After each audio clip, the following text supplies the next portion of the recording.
there. So I specialize in subconscious blocks, and I want to share with you an example. I'll give you an idea of how strong a subconscious block can be.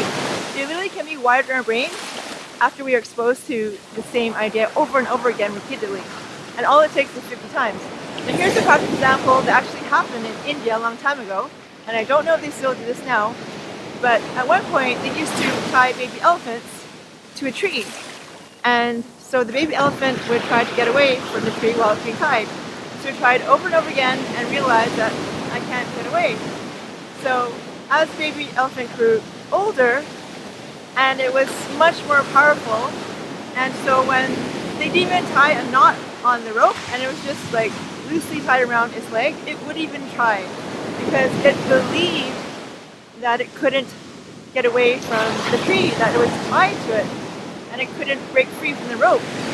And so that's how strong our beliefs are, and that's how much they control us. They aren't necessarily true. They might have served us at one point in our life, but they may not serve us later on in our life.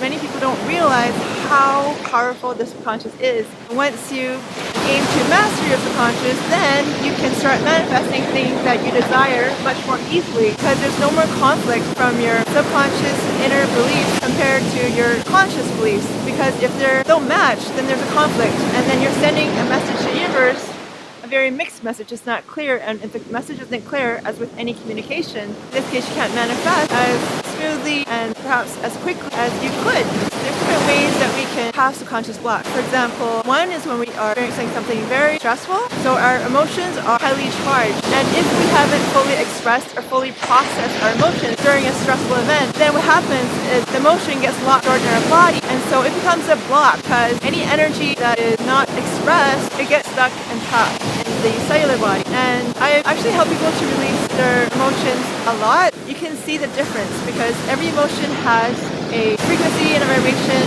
and stressful emotions such as fear, worry, anxiety, those are lower vibrations and they literally pull on our muscles. What happens a lot when I help people is that after a session, just 90 minutes, then they literally look younger, their face looks lighter, there's more light in their eyes, and the muscles in their face is more smooth and unified, because when the old emotions are stored in this muscle, then the muscles look more individualized. The other way that a person can get a subconscious block is if they're exposed to an idea 50 times or more, and then literally becomes wired into the brain. It's actually a faster way that messages can come into our subconscious, and that is through symbolism. So symbolism that includes logos, also includes sigils. Now sigils can be angelic or demonic.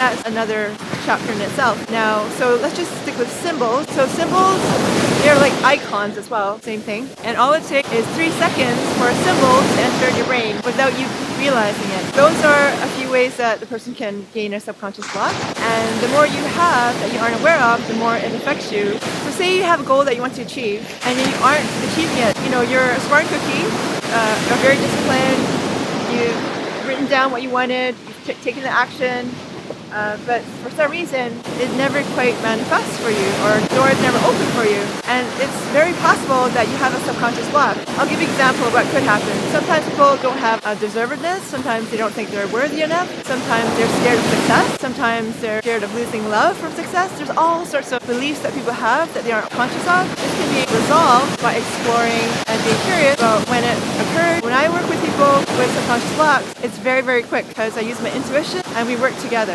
I notice densities in people's auric field and their cellular, and then I also get information about what's possibly blocking them. And sometimes I get it right on the spot, sometimes I get clues, and then I share it with the person I'm helping, and then we work together and narrow down to the root. Sometimes it's instant, sometimes it'll take 30 seconds or a minute, different. Usually it's like within 30 seconds.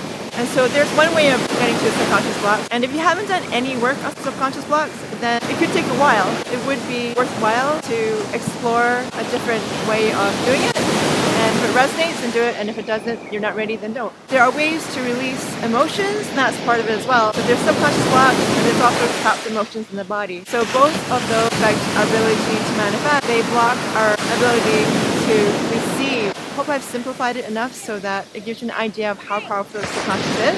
Bye for now.